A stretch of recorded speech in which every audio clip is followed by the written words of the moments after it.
लगा जंगल कब सटिया, जंगल कब सटिया, इनमें शहर बसाता जावें, अपनों आप बढ़ाता जावें। थारो मारो सांझो रंग है, थारो मारो सांझा रंग है, तुम क्यों रंग बटाता जावें, तुम क्यों रंग बटाता, तुम क्यों रंग बटाता जावें।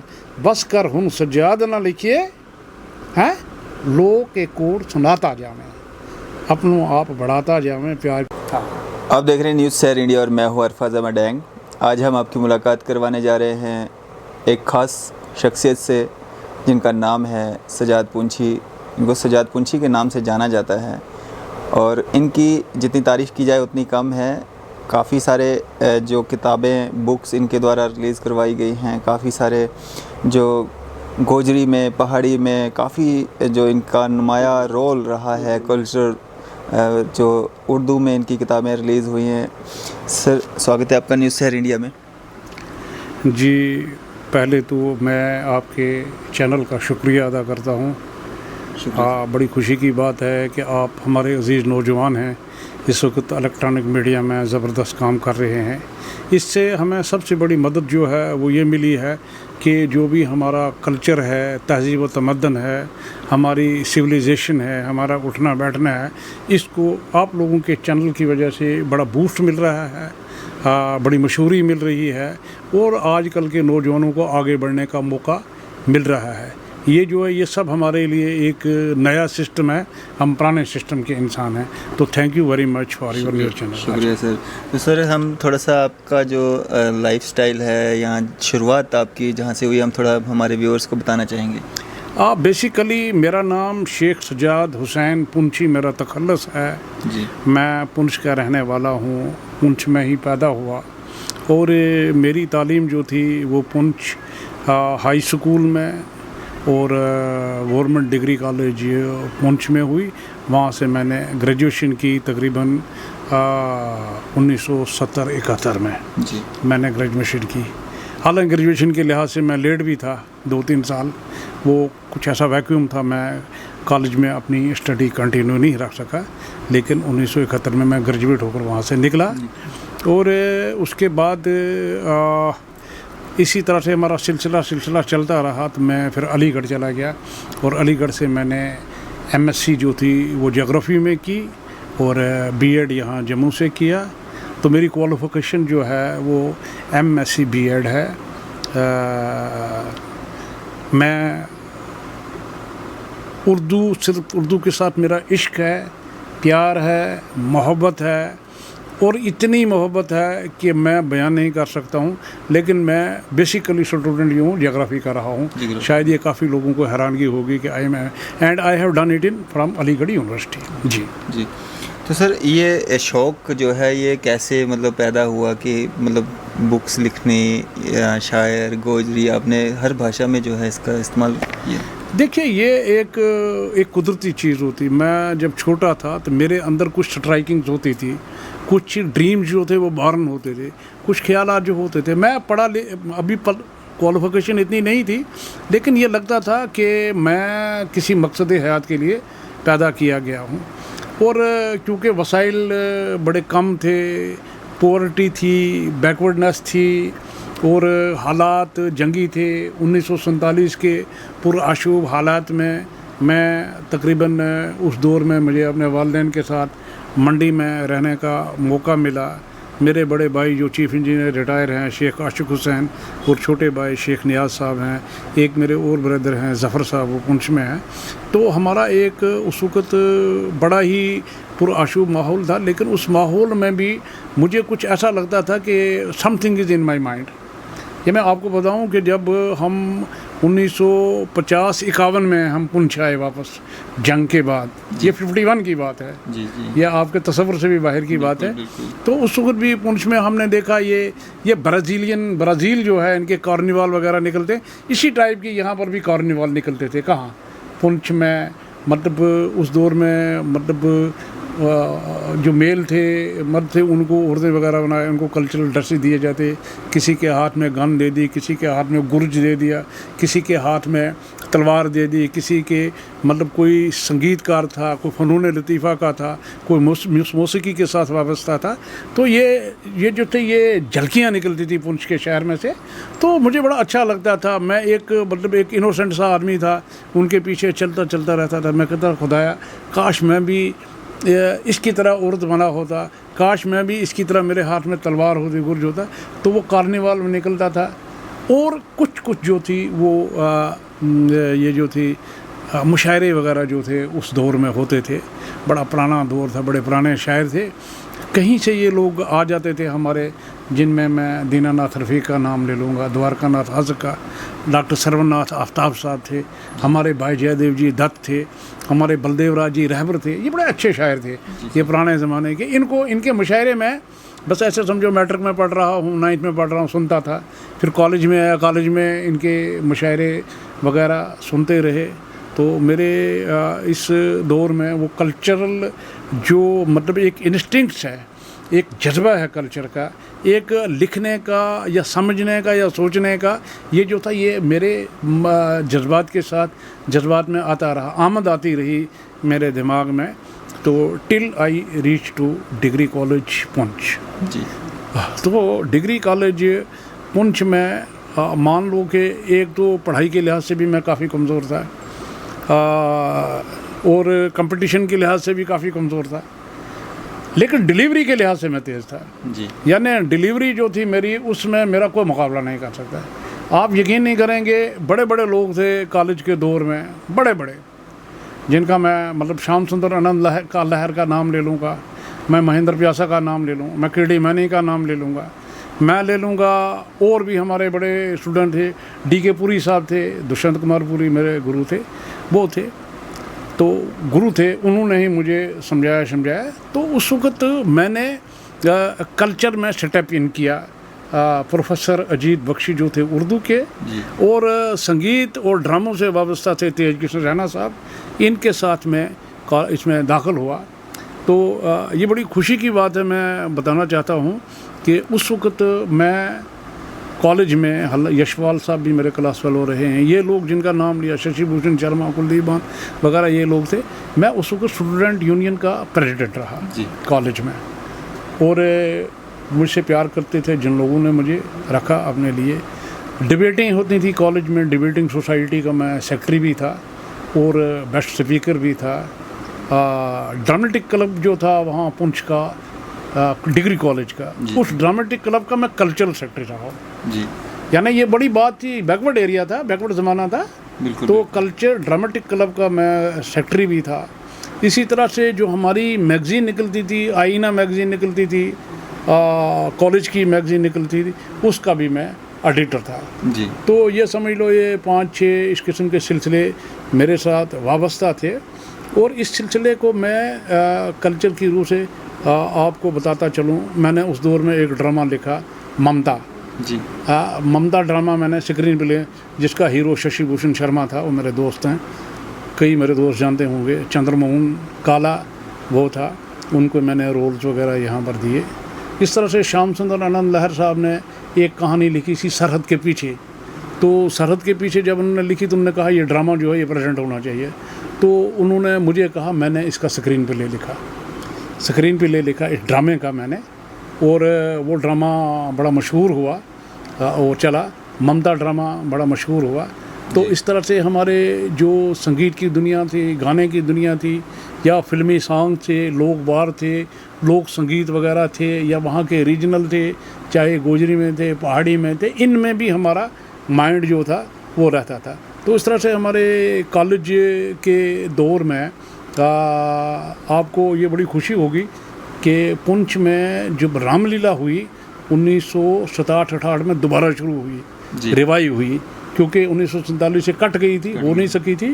कुछ बाहर की पार्टियां आती थी पंजाब से, दिल्ली से, वो आके करते थे, लेकिन लोकल जो थी उसका खालिक जो था वो भाई जयदेव जी दत्त थे जो डायरेक्टर थे।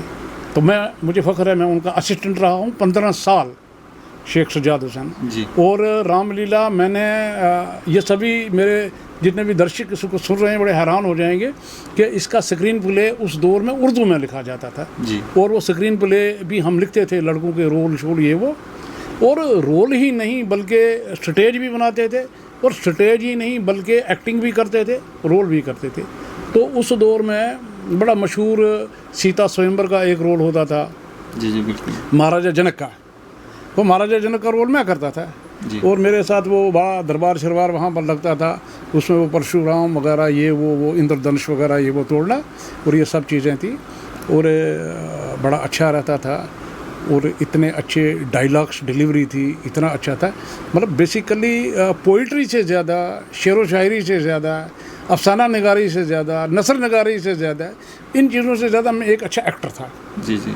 यानी एक्टर ये था कि मैं मतलब अब हर वक्त आईना ही देखता रहता था और अपने आप को ये तस्वर करता था कि मेरी शक्ल जो दिलीप कुमार के साथ मिलती है, और मैं उस पर एक्टिंग वगैरह ये वो करता था। वहाँ भी ड्रामे में ये मेरे अंदर एक ही चीज़ थी बनाऊंगा। जी जी। तो सर बुक्स भी आपने काफ़ी सारी लिखी हैं, किन किन भाषाओं में लिखी हैं और क्या क्या उसका मद्दे मकसद रहा है लिखने का?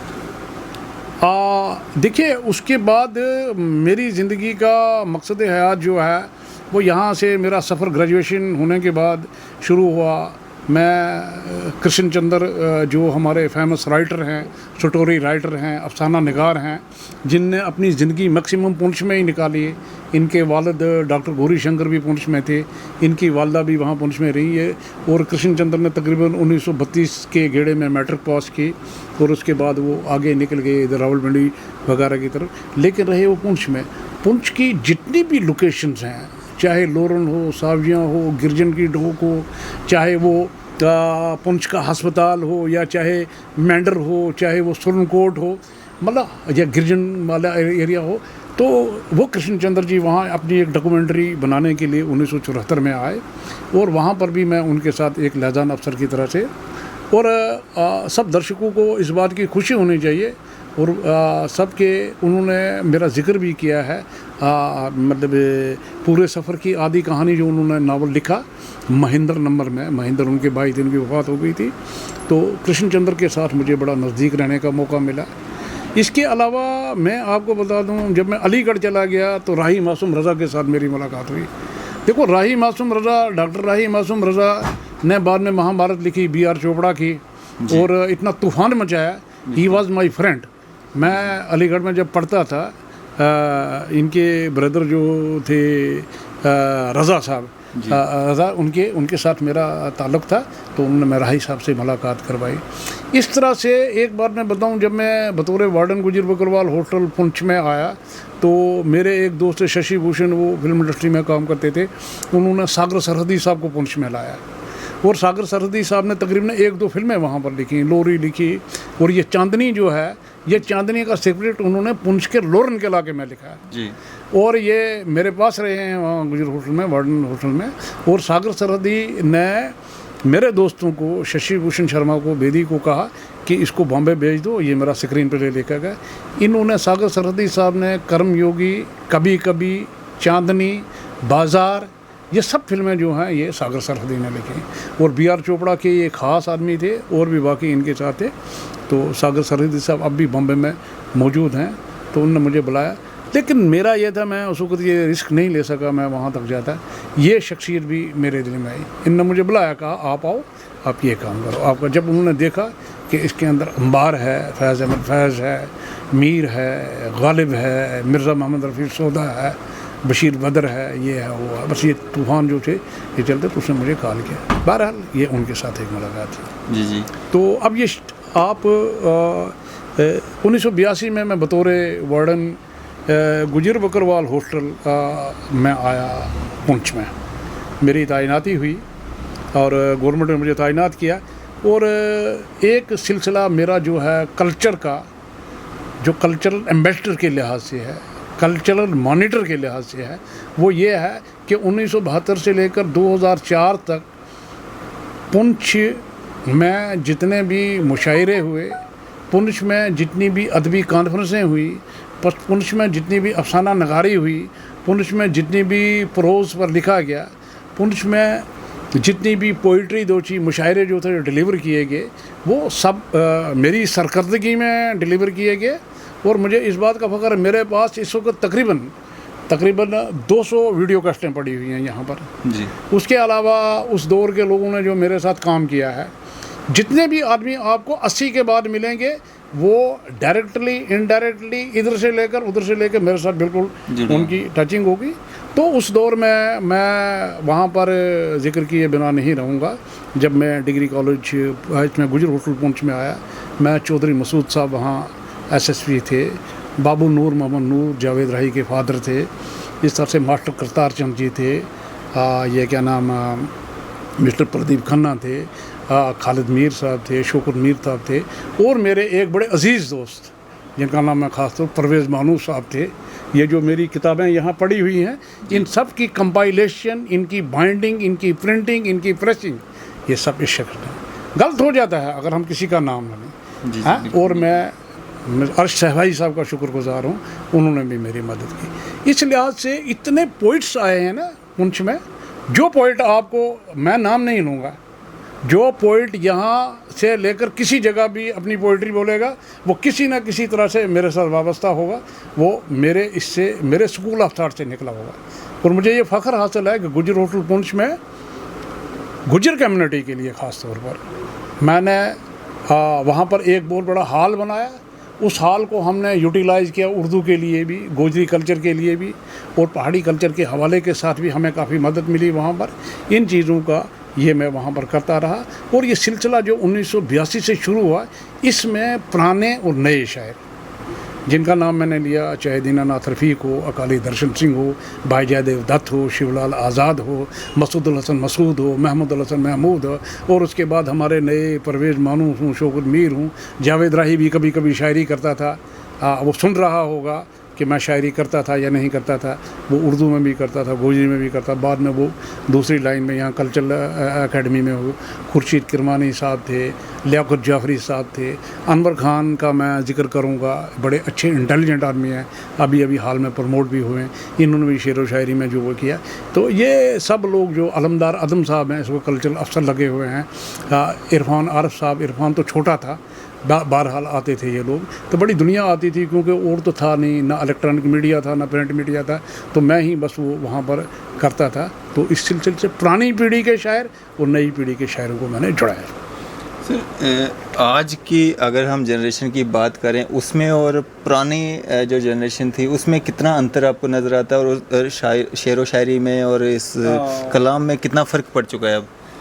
देखिए, अब मतलब ये उर्दू शायरी जो है ये जदीद माँ बाद जदीदियत में दाखिल हो गई है। एक शायरी थी जो हमारी रिवायती शायरी थी, हाँ, मतलब हमारी रिवायती शायरी जो मीर तकी मीर ने पढ़ी, मिर्ज़ा गालिब ने पढ़ी, फैज़ अहमद फैज़ ने पढ़ी, जोश मिले आबादी ने पढ़ी, हाँ। और इसके अलावा आते आते ये एक जदीद दौर में दाखिल हो गई। अब उस जदीद दौर से भी आगे माँ बाद जदीदियत में मसला ये है कि शायरी का पैटर्न अब वो नहीं रहा। वो शायरी जो थी वो शायरी वैल्यू बेस्ड थी। आप बॉलीवुड में चले जाइए, बॉलीवुड में आप देखिए राजेंद्र कृष्ण के लिखे, शकील बदायूनी के, साहिल रिदवानी के, राजा मेहदी अली खान के, ये जो मुझे पुराने याद आ रहे हैं, ये जो शबाना आज़मी का फादर है जावेद अख्तर जो है, इसका फादर इन लॉ जो है, ये जो इन लोगों ने शायरी की वो शायरी बहुत बड़ी वैल्यू बेस्ड शायरी थी। और जो कचरा कैफ़ी आज़मी का वहाँ शबाना आज़मी के एक कमरे में पड़ा हुआ था, उस कचरे को जब मॉडिफाई किया, उसको रिफॉर्म किया, उसको दोबारा उस पर उसने एक्सरसाइज की जावेद अख्तर ने, तो इतनी बड़ी शेर व शायरी, इतनी बड़ी नैम और इतना बड़ा फैम ले गया। आज ये जावेद अख्तर जो है हिंदुस्तान का नहीं बल्कि दुनिया का एक बड़ा अच्छा डिलीवरर है, अच्छा शायर रहा है, अच्छी फिल्में लिखी हैं। सलीम साहब के साथ जो इसके सलमान खान साहब के फादर थे, वो शायरी जो थी वो बड़ी वैल्यू बेस्ड शायरी थी। आजकल की शायरी में ये है कि बस आपने सुना शेर, सुनने के बाद ये चंद लम्हों के बाद शायरी की इसकी इम्पॉर्टेंस जो ख़त्म हो जाती। तो बहरहाल अब ये वक्त तब्दील हो रहा है, इसमें नई लुगत आ गई, नए अल्फाज आ गए हैं। अब इंग्लिश के भी लफ्ज़ इसमें चले जाते हैं और दूसरी ज़बानों के भी लफ्ज़ इसमें चले जाते हैं, तो इनको अब ये नहीं तस्वर किया जाता। तो जहाँ तक मैं आपको बताऊँ, ये एक मेरी किताब है जी, ये है, ये समंदर आशना है जनाब जी। इसका रिलीजिंग फंक्शन अभी होना है। मैं यहाँ कोशिश करूँगा इनके साथ कि किस तरह से इसको किया जाए, समंदर आशना को। है शकील साहब से बात करेंगे, सोहेल साहब से बात करेंगे, और दूसरे कल्चरल वर्ल्ड से जो लोग हैं जो चाहते हैं कि मैं मतलब आगे आ जाऊं, तो ये समंदर आशना है जी। ये मेरी जो है ये फसीलें बोलती, ये एक मेरी और किताब है। ये फसीलें बोलती जो हैं ये बड़ा ज़रूरी है। ये वेद वसीम साहब ने रिलीज़ की है। इसमें शहाब साहब भी थे हमारे साथ, और समंदर आशना में भी शहाब साहब ने लिखा है इस किताब के बारे में। मेरी शायरी से वो काफ़ी, वली मोहम्मद असीर साहब हैं, बशीर खतीब साहब हैं, इन लोगों ने मेरी शायरी के बारे में लिखा जी जी। तो ये हमारी 2 कलेक्शंस हैं। एक ये जो है ये गोजरी में ये है पानी में अलम्बा, ये बुक है जी। ये पानी में अलम्बा, ये फ़ारूक रेजू साहब की तस्वीर भी मैं सामने रखूँगा, इसके साथ मेरी तस्वीर है। ये जो है ये पानी में अलम्बा है, आब छु दजन, इसको कन्वर्ट किया गया पानी में अलम्बा, जब पानी में वो कश्मीरी को आपने जो है गोजरी में, तो गोजरी में किया। और ये जो लिखा था ये फ़ारूक रेजू साहब ने लिखा, आब छु दजन जी। और इसका इनाग्रल फंक्शन जो था ये श्रीनगर कश्मीर यूनिवर्सिटी में हुआ। मोहतरम गवर्नर वोरा साहब ने किया। ताजिकिस्तान, अज़बकिस्तान और कश्मीर के वाइस चांसलर भी वहाँ पर थे। और फ़ारूक रेजू साहब ने बड़ी, क्योंकि फ़ारूक रेजू साहब से मार्फत और मीज़ान की दुनिया के साथ वाबस्ता हैं, उन्होंने मदद की और ये किताब जो वहाँ पर इसका इनाग्रल फंक्शन हुआ। लेकिन बाकी जगहों पर भी इसका फंक्शन जो है गोजरी कल्चर के लिहाज से, गोजरी इसके लिहाज से इसका होना है, ताकि गोजरी में जो मतलब रिवायतें हैं, गोजरी में जो इंसिडेंट्स हैं, गोजरी में जो हिडन चीज़ें हैं, उनको भी बामे आकर लाया जाए। तीसरी बात, दूसरी बात जो मैं आपको बताना चाहता हूँ, देखिए मैं गोजरी में मैंने मास्टर करतार चंद जी के साथ, जो हमारे म्यूज़िक डायरेक्टर भी रहे हैं, और इसके साथ बाबू नूर साहब के साथ और गुलनाज चौहान के साथ हमने ये कुछ एल्बम्स भी निकाले। मैं बताऊंगा कि एक एल्बम हमारा है शिंगरा गोजरी में, एक है डोगा, इसके तकरीबन 25 सॉन्ग जो हैं ये 1985-86 के अदाइल में मैंने मुकम्मल किए हैं मैक्स कंपनी के साथ, वो मेरे पास अभी तक पड़े हुए हैं। एक पहाड़ी कैसेट मैंने दिल्ली से करवाई सोनोटोन, उसी दौर में 1986-88 में जी है, उसके राइट्स भी मेरे पास हैं, वो भी मैंने प्रेसिडेंट की कौम को, उसमें भी उसका नाम है ले गई हैं दिल। उसके अलावा ये जो खुदा बख्शदार का कलाम है, ये बड़ा मार्फत और मीज़ान और रूहानियत का कलाम है, गोजरी का कलाम है। खुदा बख्शदार के चाहने वाले जानने वाले हमारी रियासत में फैले हुए हैं, जो भी उनके अशार सुनता है उसकी आंखों से आंसू निकल आते हैं। उनका सुच्चा बोल, वो भी सुच्चा बोल के जितने बैत हैं उनके बेटे पोते अयाज सैफ ने गाए हैं, उनका बेटा रियाज भी, पोता भी रियाज शायर भी है। इसके अलावा बाबा निज़ामुद्दीन लारवी साहब, बाबा जी साहब, जो उन्होंने अपने दौर में मतलब कलाम लिखा, गुजिया रमज़ां, वो मैंने 2 एल्बम निकाले हैं, वो बड़े ज़बरदस्त हैं। उनका इनाग्रल फंक्शन भी मियाँ अल्ताफ़ साहब जनाब जो गद्दी नशीन है मौजूदा, उन्होंने किया है, और उन्होंने कहा कि ये आपने बहुत अच्छा काम किया है। लेकिन मैं उनका भी शुक्रगुज़ार हूँ कि उन्होंने मुझे इजाज़त दी। मास्टर करतार चंद जी ने भी मदद की, क्योंकि उनको भी बड़ा शौक़ था। तो ये जो था ये हमने यहाँ पर मास्टर करतार चंद जी जो हैं हमारे नाबीना, वो हैं क्या नाम, उनकी आंखों में रोशनी नहीं है, लेकिन हमारे पुंछ में मेरे एक दोस्त थे मरहूम बशीर हुसैन भट्ट साहब का मैं ज़िक्र करूँगा, वो मेरे साथ रहे, और मीर खालिद साहब, उन्होंने ये ज़बानी कलाम जो था जितना, ये इसको मास्टर जी को ज़बानी कलाम याद करवाया, फिर उनको स्टूडियो में ले गए, वहाँ पर ये गुजिया रमज़ान जो थी ये मार्फत व मीज़ान का, जिसमें आजकल की दुनिया जो है ये मादियत परस्ती की तरफ जा रही है, पैसों की तरफ जा रही है, दुनिया की रेल वेल की तरफ जा रही है। लेकिन ये जो ये है गुजिया रमज़ान, इसमें मार्फत है, मीज़ान है। जिस तरह से मैंने आपको फ़ारूक रेजू साहब का जिक्र किया, फ़ारूक रेजू साहब भी एक इस वक्त जितने भी मतलब रूहानियत के साथ, सूफ़ीज़म के साथ, बाबा अजमेरी के साथ, ख्वाजा निज़ामुद्दीन औलिया के साथ, और कश्मीर में हमारे शाह हमदान बुज़ुर्ग साहब हैं, हमारे वहाँ डंगमर्ग वाली हमारी ज़ियारत है, चरार शरीफ वाली हमारी ज़ियारत है, जितनी भी ज़ियारतें हैं, चाहे पुंछ के इलाके में हैं, चाहे जम्मू के इलाके में, चाहे श्रीनगर के इलाके में, इनमें जो हमारे बड़े बड़े वो जो थे औलिया अल्लाह, वली, गौस, अब्दाल वगैरह जो थे वो बैठा करते थे, उनको उस वक्त वो तशहीर दे रहे हैं। और एक बहुत बड़ा हल्का जो है ये मार्फत इसकी रूहानियत की तरफ जा रहा है, जिसमें रिजू साहब का मैंने आपको जिक्र किया। तो ये इस तरह से ये मेरी ये कंट्रीब्यूशन है।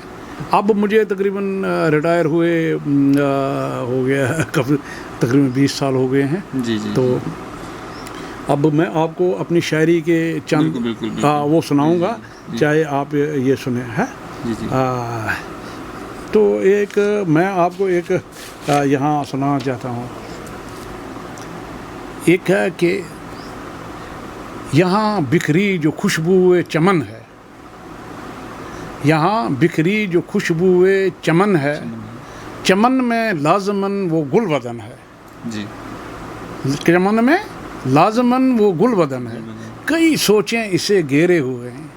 वो आज की माँ और आज की बहन दरवाजे की दहलीज पर बैठी हुई है अपने बेटे का इंतजार कर रही है। कई सोचें इसे घेरे हुए हैं, कई सोचों में ये दिल गोताजन है।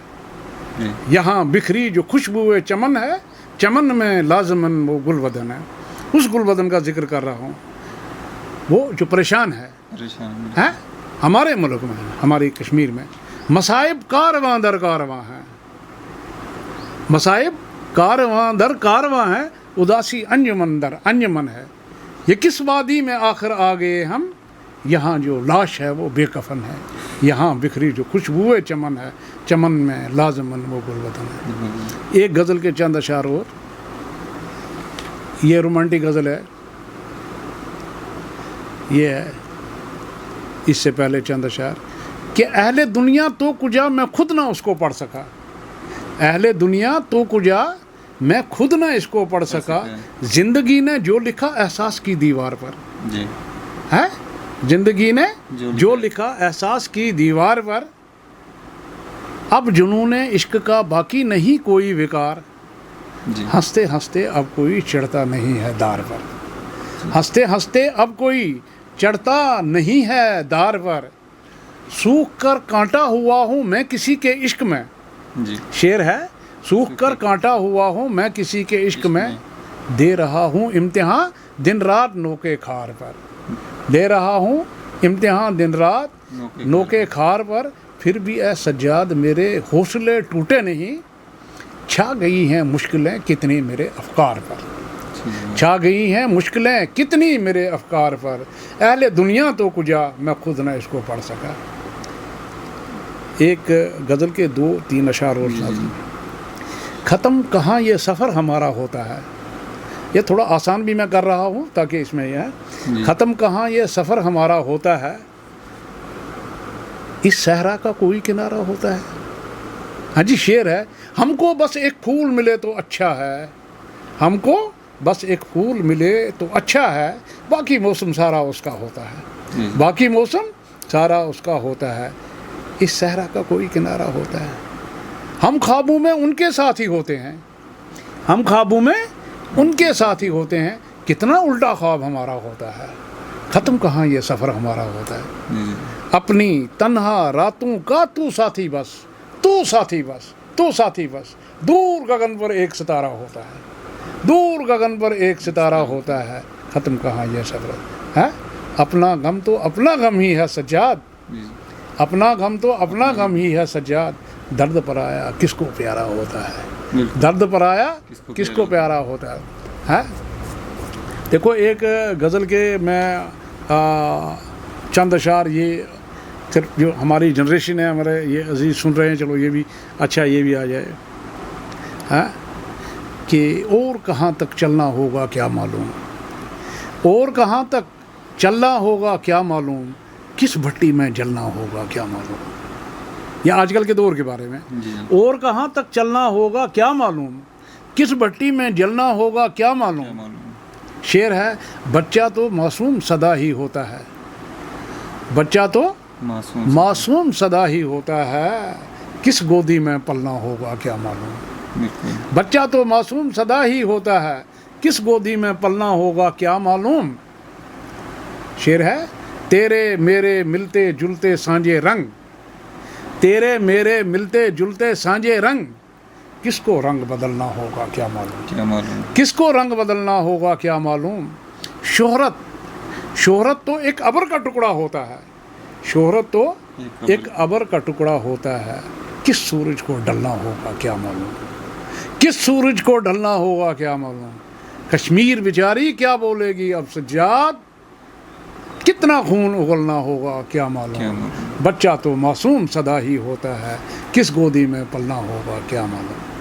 अब मैं आपको एक पहाड़ी के भी चंद अशार सुना लेता हूँ, ताकि चलो अब मौका तो है, इस वक्त देखेंगे ये है। ये एक गज़ल के चंद अशार हैं, ये भी थोड़े उर्दू में हैं, इसके बाद आपको सुनाएंगे क्या। ये सभी आजकल के दौर में, ये मैंने पिछले दिनों लिखी है, ये आपके सामने जानी चाहिए और आपके चैनल के लिए एक बहुत बड़ा असासा है। दिले नादा को दीवाना बनाता कौन है, इस दिले नादा को दीवाना बनाता कौन है। जब भी हूँ हम रूबरू नजरें चुराता कौन है। शेर है, अब महाभारत ना होगी, अब ना होगी करबला, अब महाभारत ना होगी, अब ना होगी करबला। कृष्ण और शब्बीर को सूली चढ़ाता कौन है, कृष्ण और शब्बीर को सूली चढ़ाता कौन है। शेर है रवादारी के घोड़े पे चढ़ा एक सरफिरा, है रवादारी के घोड़े पे चढ़ा एक सरफिरा। और कलयुग की शुरू में गीत गाता कौन है, और कलयुग की शुरू में गीत गाता कौन है। जब भी हूँ हम रूबरू नजरें चुराता कौन है। हाँ, ये है शेर है, मन की गंगा साफ कर रावण न बन इस दौर में, मन की गंगा साफ कर रावण न बन इस दौर में। तीर सीता के बदन पर यूं चलाता कौन है, तीर सीता के बदन पर यूं चलाता कौन है। जब भी हूँ हम रूबरू नजरें चुराता कौन रहा है। कह रहा है आज भी इंसान गुलों का ये बयां, गुलस्ताने इश्क की खुशबू लुटाता कौन है, गुलस्ताने इश्क की खुशबू उड़ाता कौन है। शेर है बड़ा अच्छा, अब भी माँ की गोद में सोता हूँ सीना तान कर, अब भी माँ की गोद में सोता हूँ सीना तान कर। माँ की सूरत ज़िंदगी में गम उठाता कौन है, माँ की सूरत ज़िंदगी में गम उठाता कौन है। ये है अजब दहशत सितारी पूछें भी तो किससे हम, है अजब दहशत सितारी पूछें भी तो किससे हम। जो भी हैं मासूम उनके घर जलाता कौन है, जो भी हैं मासूम उनके घर जलाता कौन है। अमन के, यह मक्ता है मेरा, अमन का पैगाम लेकर चल हवा के दोष पर, अमन का पैगाम लेकर चल हवा के दोष पर। तू भी लिख सज्जाद ये तायर उड़ाता कौन है, अब महाभारत न होगी। हाँ, अमन का पैगाम लेकर चल हवा के दोष पर, तू भी लिख सज्जाद ये तायर उड़ाता कौन है। अब महाभारत न होगी, अब न होगी करबला। कृष्ण और शब्बीर को सूली चढ़ाता कौन है। मन की गंगा साफ कर रावण न बन इस दौर में, तीर सीता के बदन पर यूं चलाता कौन है। तो एक पहाड़ी के सुनाएंगे आपको, तो हाँ, उसके बाद आपसे इजाज़त लेंगे। देखेंगे अगर ये सुना। हाँ, ये पहाड़ी की गज़ल के चंद अशार हैं। नफरत नी पंड फिर थी चानी पैसी की, नफरत नी पंड फिर थी चानी पैसी की। दुश्मन ने संग यारी लानी पैसी की, दुश्मन ने संग यारी लानी पैसी की। अज फिर सामड़े वेले ना यजीद खला, अज फिर सामड़े वेले ना यजीद खला। लगना उसकी धूड़ चटानी पैसी की, लगना उसकी धूड़ चटानी पैसी की। पहले शेर है जी, पहले डरना सामे आदम खोरा थी, पहले डरना सामे आदम खोरा थी। आदम थी आज जान बचानी पैसी की, आदम थी पहले डरना सामे आदम खोरा थी। आदम थी आज जान बचानी पैसी की। जिस संग माड़ा दिल नहीं लगना बदबख्ती, जिस संग माड़ा दिल नहीं लगना बदबख्ती, बदबख्ती। उस संग मिकी जफ़ी लानी पैसी की, उस संग मिकी जफ़ी लानी पैसी की। दरवटनी पर ओपरी कैड सुनी माँ की, दरवटनी पर ओपरी कैड सुनी माँ की। बुक्कल अंदर धी छिपानी पैसी की, बुक्कल अंदर ती छपानी पैसी की, आज फिर सामड़े वेले ना यजीद कला, लगना उसकी तोड़ चटानी पैसी की, लगना उसकी तोड़ चटानी पैसी की, नफरत नहीं पण फिरती जानी पैसे की, दुश्मन ने संग यारी लानी पैसी की। सजाद साहब बहुत अच्छा आपने शायर बताए हमारे व्यूअर्स को, और काफ़ी अच्छा लगा आपसे बातचीत करके। और आपने पहाड़ी में भी जो ये गोजरी क्या है, दो एक जी शेर जी लेने हैं। अब गोजरी में भी, हाँ जी, हाँ ये है, हाँ गोजरी के भी मैं दो एक अशार सुनाता हूँ कि अपनों आप बढ़ाता जावें, अपनों आप बढ़ाता जावें, प्यार की डग्गी चाहता जावें। शेर है, शेर को शेर अन्नो कानो, शेर को शेर है अन्नो कानो, मुझ अनेरा छाता जावें, मुझ अनेरा छाता जावें, हैं अपनों आप बढ़ाता जावें, हैं अपना आप बढ़ाता जाए। जंगल का जंगल कब सटिया, जंगल का जंगल कब सटिया, इनमां शहर बसाता जावें, अपनों आप बढ़ाता जावें। थारो मारो सांझो रंग है, थारो मारो सांझा रंग है, तुम क्यों रंग बटाता जावें, तुम क्यों रंग बटाता, तुम क्यों रंग बटाता जावें।